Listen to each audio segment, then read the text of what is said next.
नमस्कार विद्यार्थियों। आज हम मैथमेटिक्स में एक इम्पॉर्टेंट ऑपरेटर की चर्चा करने जा रहे हैं और उस ऑपरेटर का नाम है डिफरेंशिएशन।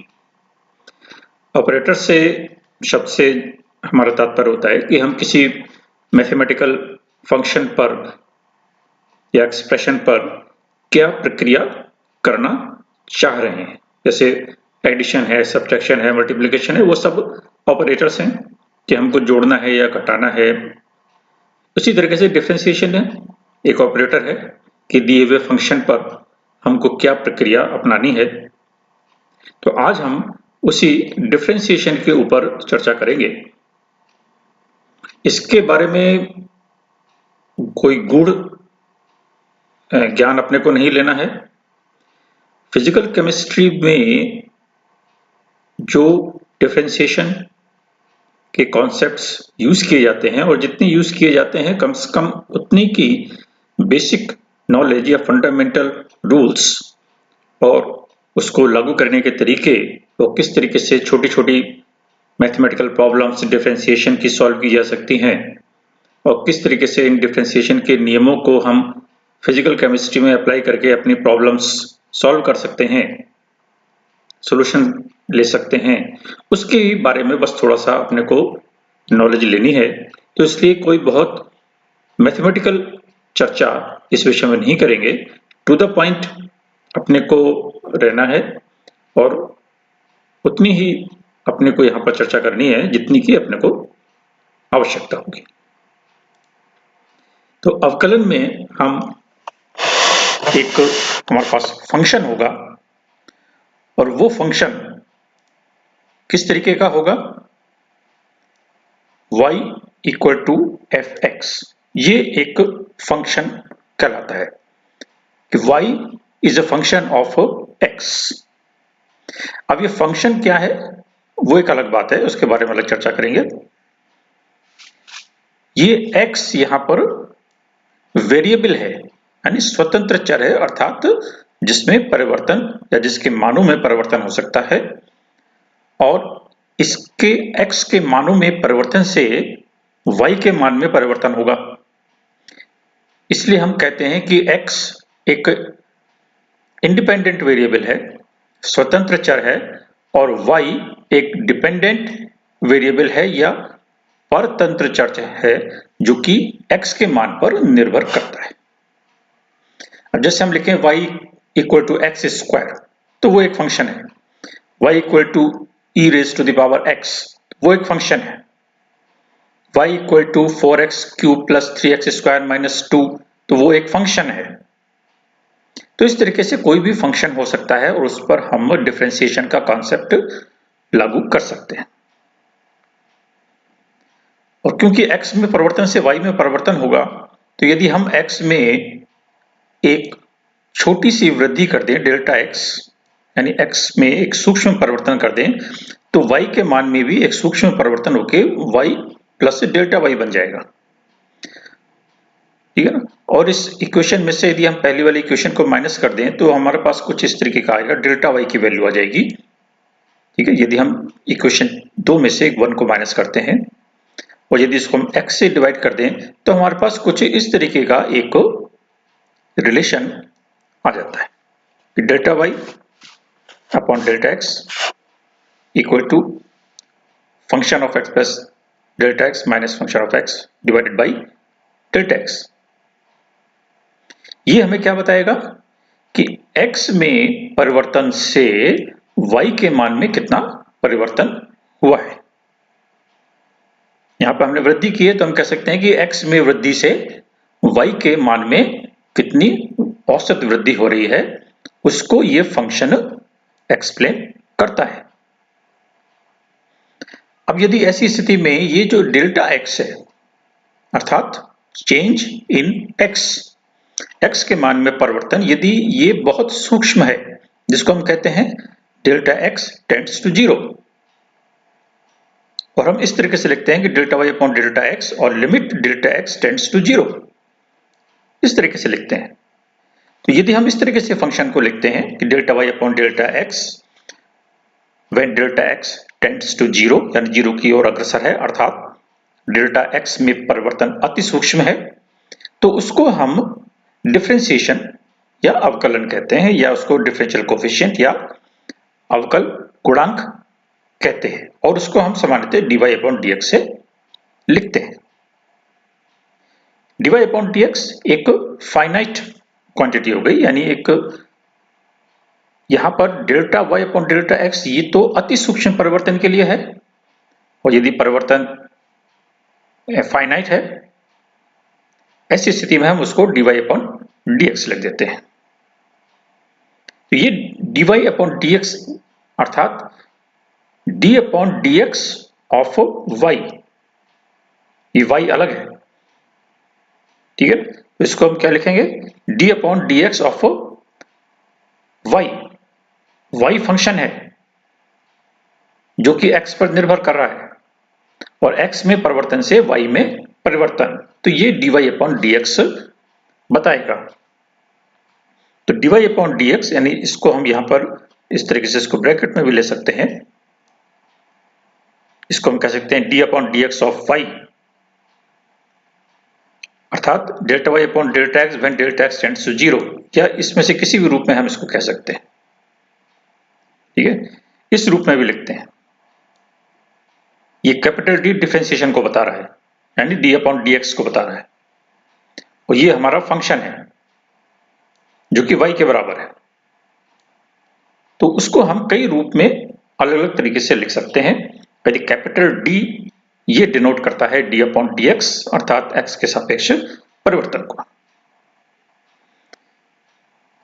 यहां पर ये हमने एक छोटी सी कैलकुलेशन की हुई है, ये थ्योरेटिकल है, इसमें अपने को इतना जानने की जरूरत नहीं है, लेकिन इसको हमने पहले लिया है क्योंकि इसको हम अपने एग्जाम्पल्स में अभी यूज करेंगे आगे, कि यदि फंक्शन अब ये है y equal to X raise to the power n, ठीक है, अब यहां n की वैल्यू कुछ भी हो सकती है, ये n की वैल्यू पॉजिटिव भी है, निगेटिव भी है और फ्रैक्शन में भी है, तो जो हमारा कहलाएगा y is a function of x, और x raise to the power n है, तो यदि हम इसका डिफरेंशियल निकालें तो उसी तरीके से ऊपर की तरह हम प्रोसेस करेंगे, dy अपॉन dx निकालेंगे, और उसको यदि हम निकालेंगे, ये देखिए पूरी इसकी कैलकुलेशन यहाँ पर दी हुई है, इतनी पूरी कैलकुलेशन में अपने को जाने की आवश्यकता नहीं है, ये सब मैथमेटिकल कुछ दूसरे रूल्स हैं, उनको यहाँ पर लागू करते हुए उसका मान निकाला गया है, और वो मान हमने निकाला है nx raise to the power n minus 1, अर्थात अगर y इक्वल टू क्या है हमारे पास x raise to the power n है, तो ऐसी स्थिति में उसका डिफरेंशियल क्या हो जाएगा, nx raise to the power n minus 1, अर्थात ये n पहले आ जाएगा। अब ये n अगेन पॉजिटिव है या नेगेटिव है या फ्रैक्शन में है, जितना भी है, अगर -1/2 है तो हम पहले -1/2 ले लेंगे, आगे एग्जाम्पल में और क्लियर हो जाएगा, और -1 x के ऊपर पावर हो जाएगी n-1। तो ये एक बहुत इंपॉर्टेंट रूल है इसका, वो हमको ध्यान में रखना है कि if x raise to the power n है y का मान, तो dy अपॉन dx या उसका differential nx raise to the power n-1 होगा। अब अवकल के या डिफरेंशियल के कुछ नियम भी हैं, और नियमों की हम शॉर्ट में चर्चा कर लेते हैं। सबसे पहला नियम है वहां पर कि किसी भी अचर राशि का अवकलन शून्य होगा। अचर राशि का मतलब जैसे लिखा हुआ है, मान लीजिए 4x क्यूब, ठीक है, तो यहां पर ये जो 4 है ये अचर है, इसमें कोई चेंज नहीं होगा, चेंज किसमें होगा, खाली x में होगा, तो ये अचर राशि है। तो यदि कोई ऐसा फंक्शन है जिसमें कि पहले हमारे पास कोई नंबर लिखा हुआ है, या ऐसी क्वांटिटी जो कि x पर निर्भर नहीं कर रही है, वो अचर है। अगर यहां पर y लिखा होगा तो y भी x पर निर्भर अगर नहीं करेगा, या z लिखा है या t लिखा है, तो ऐसी क्वांटिटी जो कि x पर निर्भर नहीं कर रही है वो अचर राशि है, और ऐसी स्थिति में अचर राशि का डिफरेंशियल यदि सिर्फ अचर राशि है तो वो शून्य होता है, यानी यदि हम इस तरीके से लिखें कि y इक्वल टू 5, तो ये 5 अचर राशि है क्योंकि इसमें x नहीं है, तो फिर इसका हम x के साथ परिवर्तन कैसे निकालेंगे? तो ऐसी स्थिति में जबकि यहाँ पर कोई वेरिएबल नहीं है तो ये अचर राशि बन जाता है और ऐसी स्थिति में इसका डिफरेंशियल 0 हो जाता है, यानी इसका dy/dx यदि हम निकालें तो वो 0 होगा। अर्थात इसको यदि हम इस तरीके से निकालें dy/dx, तो ये कितना आएगा इसका वैल्यू 0, क्योंकि इसमें x नहीं है।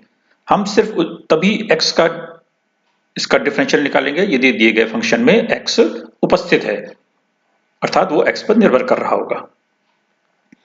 और यदि कोई ऐसा इस तरीके से फंक्शन है और उसके पहले अगर कोई अचर राशि लगी हुई है तो उसका भी डिफरेंशियल नहीं होगा, जैसे यहाँ पर है, उसको हम बाहर निकाल लेंगे और फिर बचे हुए फंक्शन का डिफरेंशिएशन करेंगे। जैसे ये है y equal to 8 into x raise to the power 4, ठीक है ना। तो यहां पर यदि हम इसका dy/dx निकालेंगे तो किस तरीके से निकालेंगे? ये तो हमारी अचर राशि हो जाएगी, इस अचर राशि का डिफरेंशियल नहीं होगा तो इसलिए उसको तो हम कर देंगे ब्रैकेट के बाहर, और बचा हुआ जो हमारे पास फंक्शन है x raise to the power 4, इसका डिफरेंशियल निकालेंगे। और x raise to the power 4, तो यहां पर x raise to the power n वाला रूल लागू हो जाएगा। तो क्या होगा, 4 तो पहले आ जाएगा और x पे पावर कितनी रह जाएगी, 4 माइनस 1 बराबर 3। तो यहां पर x के पावर तो रह जाएगी 3, और ये जो 4 पहले आया है वो 8 के साथ मल्टीप्लाई होकर बना देगा 32। तो वो हमारे पास वैल्यू आ जाएगी कि dy/dx equal to 32 into x cube. ठीक है, अब यहां पर ये तो एक सिंपल फंक्शन हमने लिया है, यहां पर ये जो 8 है इसकी जगह पर कोई से भी फिगर हो सकती है, पॉजिटिव भी हो सकती है, नेगेटिव भी हो सकती है। मान लीजिए यहां पर -8 है तो ये -32 हो जाता। यदि -1/2 होता तब क्या होता, -1/2 गुणा 4 बराबर -2। तो इसलिए हमको ध्यान में रखना है कि यहां पर ये जो अचर फंक्शन है और यहां पर जो हमारे पास x की पावर है, ये पॉजिटिव, नेगेटिव और फ्रैक्शन, इन दोनों में से, तीनों में से किसी भी प्रकार की हो सकती है, और हमको उसके साइन पॉजिटिव या नेगेटिव सहित उसको यूज करना है। और यदि इसको थोड़ा सा कॉम्प्लिकेटेड बना दें तो मान लीजिए यहां पर हम कह दें कि ये है -x raise to the power -3/2। अब हमें इसका डिफरेंशियल निकालना है तो रूल तो वही लगेगा, ठीक है ना।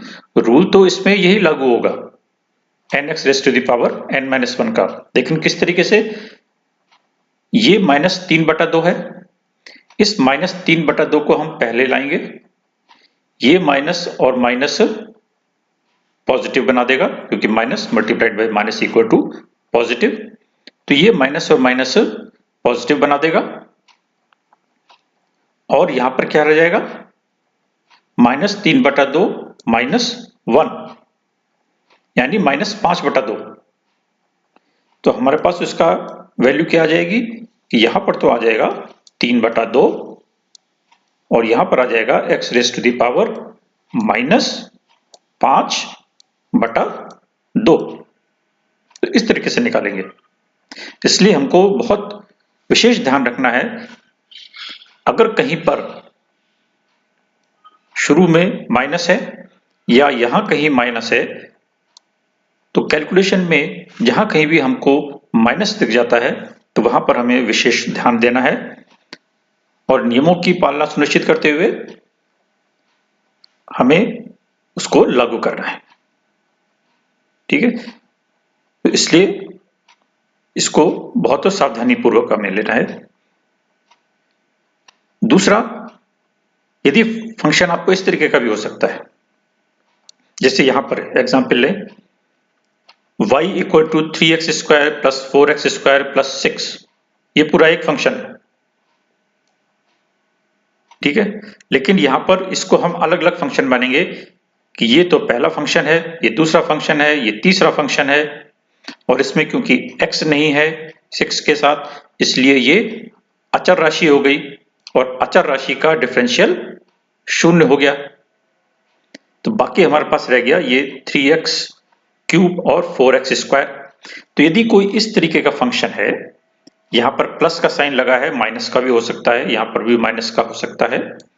तो यदि प्लस और माइनस के साइन हैं, तो ऐसी स्थिति में यदि इस तरीके का फंक्शन है, तो इसको हम अलग अलग फंक्शन मानते हुए डिफरेंशियल करेंगे, अर्थात 3x क्यूब को हम अलग एक फंक्शन मानेंगे, और वही n(x raised to the power n-1) जो सॉल्यूशन है उसको हम यहां पर लागू करेंगे। तो 3 पहले आ जाएगा यहां पर, तो 3 3 9 बन जाएगा ये, और 3 - 1 2 बना देगा, तो ये 9x स्क्वायर हो जाएगा।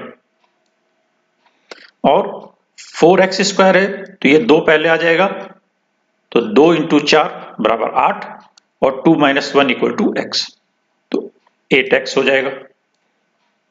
और 6, क्योंकि ये कांस्टेंट है, अचर राशि है, इसका डिफरेंशियल 0 हो जाएगा। यहां पर अगर माइनस है तो भी हमें यही रूल लागू करना है, अलग अलग फंक्शंस को लेके किसको करना है। लेकिन अगर करते समय कहीं हमारे पास साइन चेंज होने की स्थिति बनती है, तो हमको साइन चेंज करना है, यानी प्लस इंटू माइनस आ जाता है तो माइनस करना है, माइनस इंटू माइनस आ जाता है तो उसको प्लस करना है। तो उस बात को भी हमें विशेष रूप से ध्यान रखना है। तो एक नियम ये भी है कि अगर इस तरीके का हमारा फंक्शन है, तो इसको हम अलग अलग फंक्शन मानते हुए उसका डिफरेंशियल करेंगे।